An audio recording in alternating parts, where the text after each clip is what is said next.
Hi, I'm Wib Newton. One of the things that I've enjoyed over the last couple years is taking old wine barrels that were once very useful, very important in the industry, produced the great wine, but now is no longer useful. They're discarding them. I get an opportunity to get those wine barrels and produce something that's going to bring joy to people's lives maybe years to come. This is a simple piece of a wine glass holder, but it starts with, first, the discarded wine barrel. One of the things that's taken place in you right now, at least I hope, as you have downloaded SelfTech, is you've decided that some of the ways of thinking, some of the ways of behaving no longer is useful. It's time to get rid of them.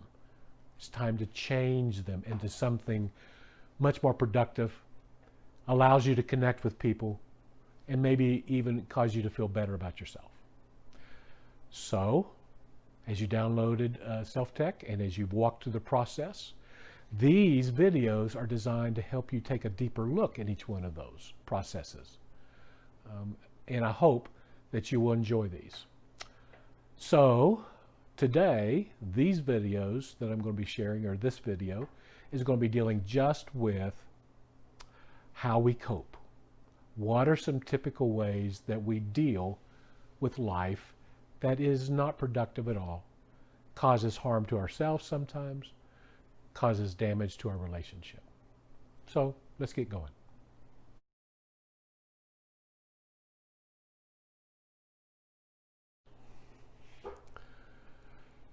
You've heard people say, I feel angry, I feel mad, I feel frustrated, I even feel depressed, I feel anxious.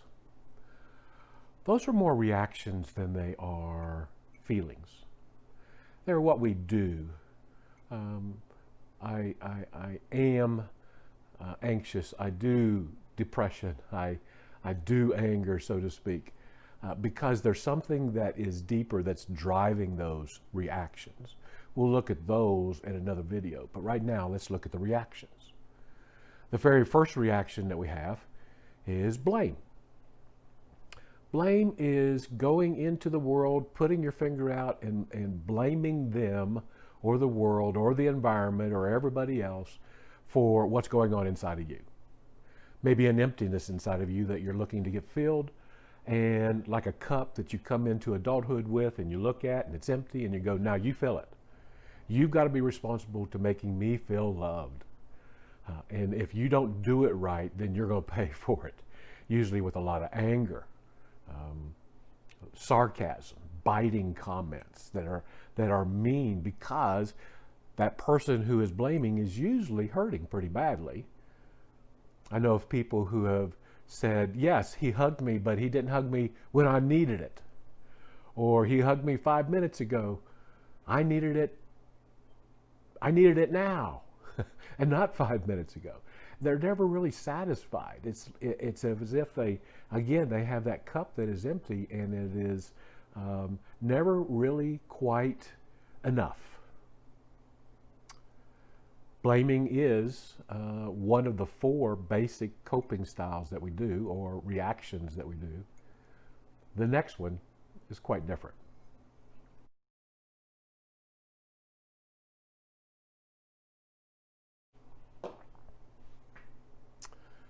You remember Eeyore, one of the characters in Winnie the Pooh, always going around, the clouds are gray, life is bad, nothing good is going to happen. The next coping style or reaction that we see in people is that of shaming self. And the reason why I tied that to Eeyore is because they often are depressed. They struggle with looking at the world in any kind of positive way, especially as it comes to themselves. I am not lovable. I'm worthless. I'm not good enough. Who could ever love me? Type thing. This person, because they are depressed, and you can try to pour into them over and over again, their reaction style will have a tendency to minimize anything positive somebody might say about them. They'll dismiss it. Oh yes, well, you're you're just a friend. Uh, I can't really trust what you're going to be telling me. Yes, I know you tell me that I am a very capable person, but you don't understand. And so they dismiss all of that. They really are kind of inconsolable. Now, both blame and shaming self, deep inside, they want to be loved. But neither one of them are really going to be able to get it the way that they're reacting. The blamer's definitely not going to get it. I mean, who wants to be around somebody who's angry and pointing a finger at it and always telling them they're not doing it right? Or the shamer, the person who's shaming themselves, they're over there never really ever getting filled. When people are trying to encourage them, they dismiss it or minimize it. After a while, friends get tired of being around them. So those are two type of reactions. We have two more.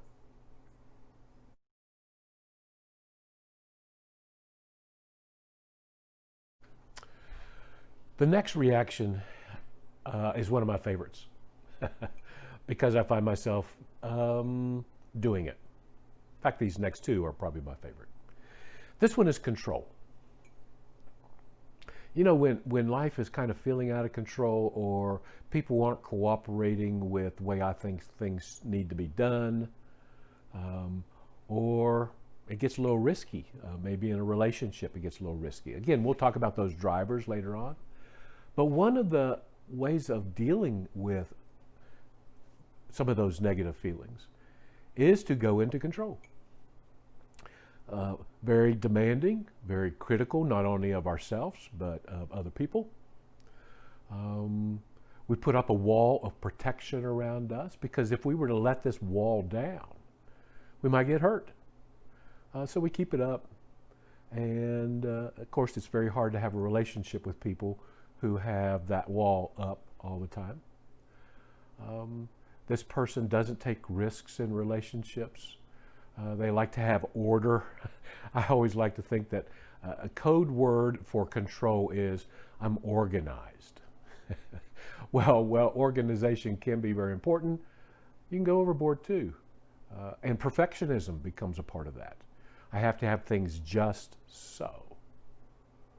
So control is a reaction that we do because of a driver, which we will look at in the next video.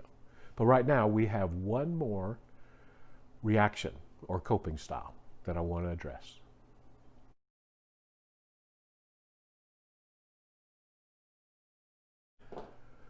This last coping or reaction style is something that I think is pretty dangerous if we're not careful.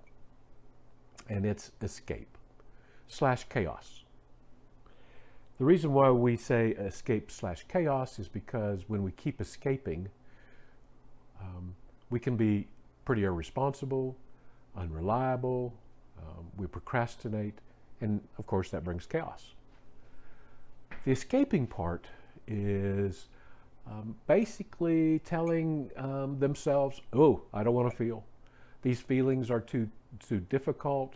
It feels too risky. Maybe it feels a little unsafe. I'm out of here. I'm gone. I'm checking out.